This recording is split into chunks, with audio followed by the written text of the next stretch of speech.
ఈ కూటమి ప్రభుత్వం మీద మీ అభిప్రాయం అంటే?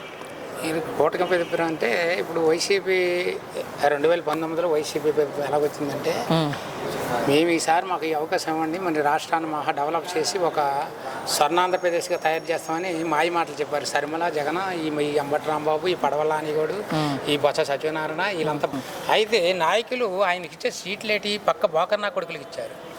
అయితే ఇవన్నీ జారిపోయి నాటికి 151 సీటుకి 11కి వచ్చాయంటే ఆయన న్యాయం చేస్తే 11కి ఎందుకు వస్తాయి? ఇప్పుడు బాబు గారి ప్రభుత్వం, కూటమి ప్రభుత్వం వచ్చిన తర్వాత పవన్ కళ్యాణ్ గారు కానీ, లోకేష్ గారు కానీ, చంద్రబాబు గారు కానీ ఒక చాలా న్యాయం చేశారు. 250 రూపాయల పెన్షన్, 4,000 రూపాయలకి పెన్షన్ తీసుకొచ్చారు.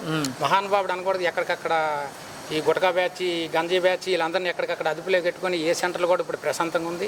ఈ వైసీపీ సెంటర్ ఏ సెంటర్ తీసి అయ్యేనారం జిల్లా మాది.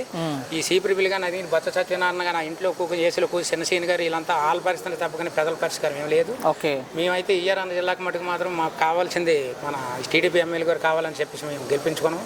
తర్వాత బాబు గారు కూడా మా జిల్లాకి సహకరించి ఈరోజు నిన్నే సీపీబిల్ వచ్చారు. నిన్న కాక మొన్న సీపీబిల్ వచ్చి ఏటేటి ఎక్కడ ఏం జరిగింది మండలం కానీ, మండల స్థాయి నుంచి, కలెక్టర్ ఆఫీస్ నుంచి, ఎస్వీ నుంచి, జిఎస్వీ నుంచి, సిఆర్ గారి నుంచి, ఎస్ఐ నుంచి అంతా పరిష్కారం బాగుంది.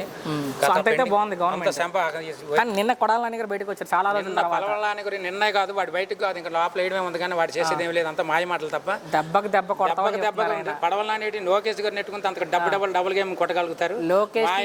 ఆయన పెట్టుకుంటే లోకేష్ డెడ్ బుక్లు కంపల్సరీగా పడవలాని కూడా నిడిచిపెట్టేది లేదు. లోకేష్ పారిపోతారు 29లో ఆల్రెడీ పారిపోతే పడవలాని కూడా, అంబటి రాంబాబు కూడా, ఈ రోజా, ఇప్పుడు వీళ్ళంతా ఈ బ్యాచ్ అంతా, ఈ గోండా బ్యాచ్, ఈ గంజీ బ్యాచ్, ఈ రౌడీ బ్యాచ్ రారనుకుంటున్నారు. 2029లో జీరో అండి.